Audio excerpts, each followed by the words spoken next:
Tu veux vraiment qu'on se pose là? Ah ouais, pourquoi? Y a juste un désert et Jabba. Le top 5 des planètes de Star Wars sur lesquelles on n'aimerait pas habiter. Numéro 5, Tatooine. Du sable et... Eh bah oui, du sable. Y a que ça sur cette planète pourrie. T'exagères un peu, y a quand même les fameuses courses de pod et plein d'autres festivités sur Tatooine. Ouais, y a aussi plein de créatures que t'as pas envie de croiser. Au hasard, des hommes de sable, le Sarlacc et Jabba. Regarde le pauvre John Boyega, même lui il a l'air traumatisé.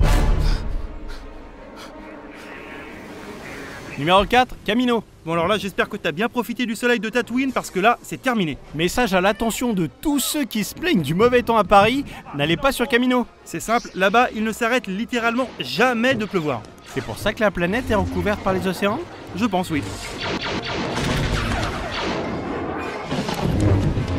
Numéro 3, Dagobah. Moi je dis pauvre Yoda. Comment ça, pauvre Yoda? Bah oui, à la fin de la revanche des Sith, il a été obligé de s'exiler dans ce bled complètement paumé. Ouais, c'est vrai que Dagobah, c'est pas exactement les Bahamas de la galaxie. Mais au moins, on lui fout une paire royale au vieux Yoda. Ouais, c'est vrai, il va enfin pouvoir, il va pouvoir s'emmerder tranquille. Numéro 2, Hoth. Une planète qui ne porte pas super bien son nom. Pas très haute en effet. Je dirais même un peu cold. Hoth, c'est plus ou moins le jumeau maléfique de Tatooine. C'est-à-dire qu'à la place du sable et encore du sable, t'as de la glace et encore de la glace. N'oubliez pas vos gants les enfants.